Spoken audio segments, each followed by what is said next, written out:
Bismillahirrahmanirrahim. Assalamualaikum warahmatullahi wabarakatuh.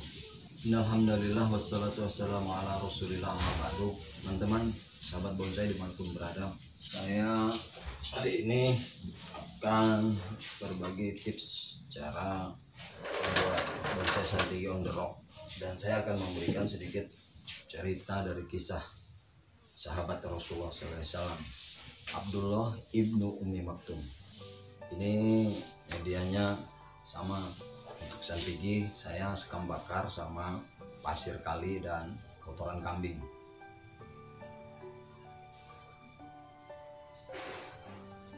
Baik sahabat bonsai, kita mulai. Yang pertama kokopit. Dan kisahnya begini, Abdullah ibnu Ummi Maktum adalah sahabat Rasulullah SAW, penyandang disabilitas atau matanya buta. Ada dua kisah menarik di Abdullah ibnu Ummi Maktum.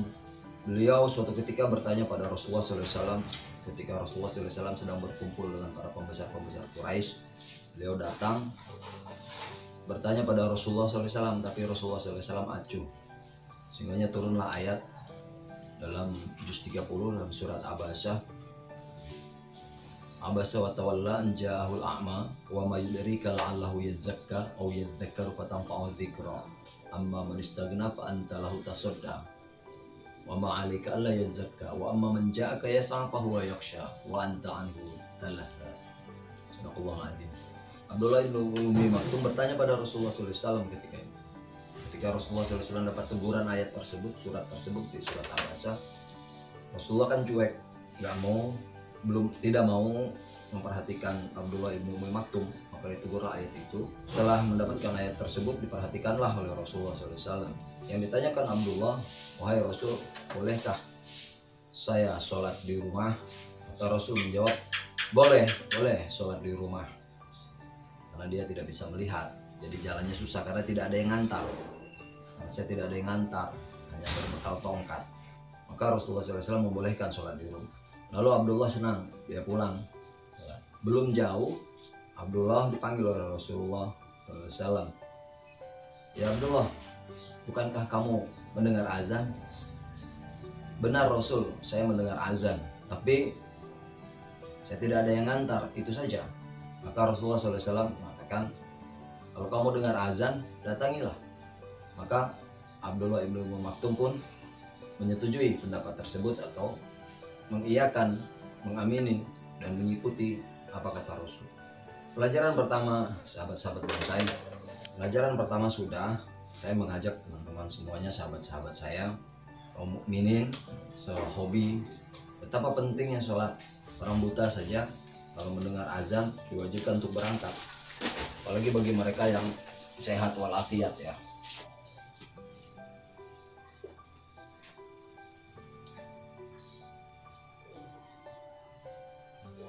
Kemudian suatu ketika Abdullah ibnu Ummi Maktum berangkat ke masjid.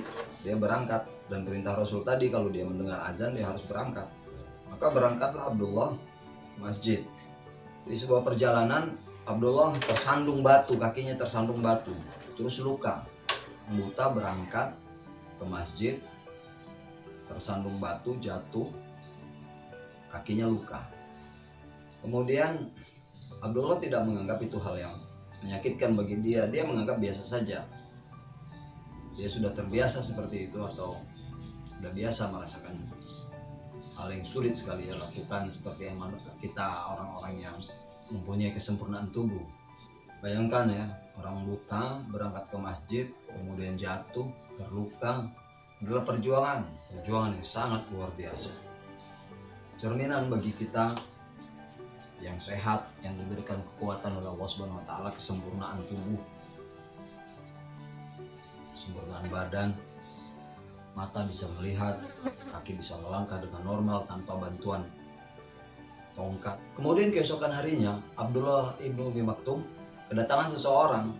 Setiap berangkat ke masjid untuk menunaikan sholat, datang seseorang membantunya, menuntunnya sampai ke masjid. Setiap hari dilakukan sama orang ini. Tapi orang ini tidak ikut berangkat ke masjid, cuma mengantarkan saja sampai pintu masjid kemudian pergi. Setiap hari dilakukan. Akhirnya Abdullah pun bertanya, Kalau boleh saya tahu siapa nama kamu biar saya doakan kamu pada Allah Subhanahu wa taala. Kamu nganterin saya tapi nggak berangkat ke masjid. Maka jawaban orang tersebut, apa pentingnya kamu tahu nama saya dan saya tidak perlu kamu doakan. Begitulah dia. Maka Abdullah pun mendesak, kalau kamu nggak mau ngasih tahu namamu, kalau engkau tidak mau memberitahu namamu, maka tidak usah lagi kamu antar saya. Dan kalau kamu tidak mau didoakan sama saya, nggak usah lagi kamu antar saya. Itu aja. Karena Abdullah penasaran. Maka seketika orang ini mengatakan, sesungguhnya saya adalah iblis. Abdullah bertanya, iblis? Bagaimana bisa iblis mengantar saya sholat? Saya iblis yang menjelma manusia. Ingatkah engkau ketika pertama kali engkau terjatuh dan kakimu terluka? Ya, kata Abdullah. Pada saat itu saya gusar, kata iblis. Tugas kami menggoda manusia. Pada saat engkau terjatuh, separuh dari dosa-dosamu, kesalahan-kesalahanmu yang kau lakukan seumur hidupmu diampuni oleh Allah Subhanahu wa taala. Maka saya tidak mau jika kamu nanti terjatuh lagi separuhnya lagi diampuni, maka habis dosa-dosamu. Saya tidak mau. Makanya saya berubah menjadi manusia untuk mengantarmu ke masjid agar kamu tidak terjatuh. Maka Abdullah pun marah. Mulai hari ini pergi kau dari sisiku. Mulai dari ini nggak usah kamu antar. Pergilah kamu, nyalah kamu. Bagaimana mungkin seorang iblis mengantarkan orang sholat? Ternyata kamu tidak ingin dosa-dosaku diampuni. Iblis itu pun pergi. Dari sini pelajaran penting, wahai sahabatku. Kita bisa mengambil hikmahnya. Berangkatlah sholat, itu yang pertama. Yang kedua, terkadang perbuatan kita itu kita terlihat baik, terlihat benar. Seperti iblis tadi mengantarkan orang ke masjid seakan-akan benar, ternyata sudah mengurangi pahala seseorang. Di antaranya adalah penghapus dosa. Tidak semua kebaikan itu bisa menguntungkan kita, justru dengan kebaikan itu malah mengurangi pahala-pahala kita. Itu dari saya. Mohon maaf jika ada kesalahan. Belajar bonsai, belajar agama, mudah-mudahan bermanfaat semuanya. Dan ini bonsai Santiki sudah selesai, kisah saya juga sudah selesai. Ini tinggal bungkus aja dengan plastik.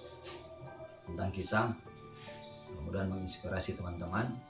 Kisah tentang Abdullah ibnu Ummi Maktum, salah satu dari dua orang sahabat Rasulullah SAW, muazin Rasulullah SAW. Di samping Bilal bin Rabah ada Abdullah ibnu Ummi Maktum. Mudah-mudahan bermanfaat teman-teman. Para master, minta maaf jika ada perbedaan masalah bonsai, masalah agama. Saya mohon maaf. Wallahu a'lam bishawab. Assalamualaikum warahmatullahi wabarakatuh.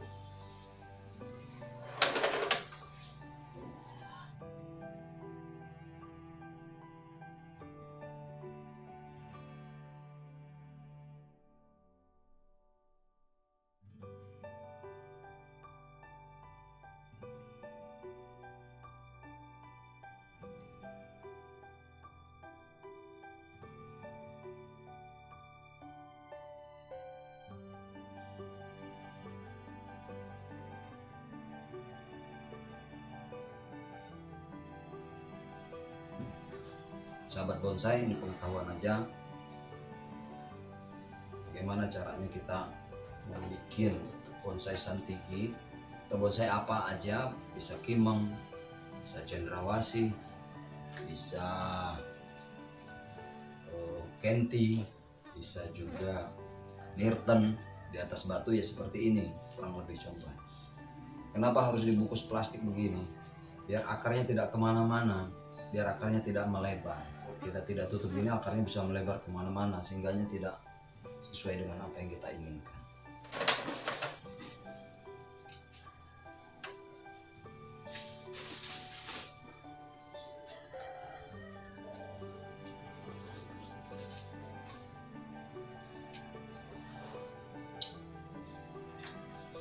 Baik, udah selesai. Ini nanti bisa dikasih terpal lagi, baru kita tutup tanah biar lembab, di dalam lebih lembab. Ini kita biarkan sampai plastiknya memudar atau sampai plastiknya lama.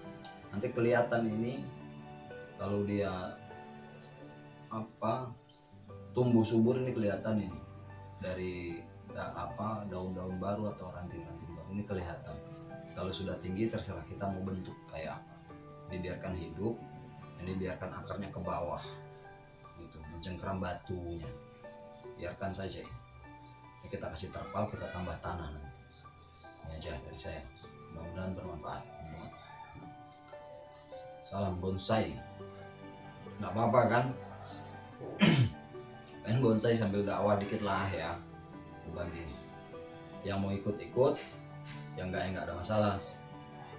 Apalagi yang bisa saya tinggalkan tuh akhirat saya di dunia ini, apalagi kalau toh nggak bermanfaat buat teman-teman, bisa bermanfaat buat anak dan cucu saya.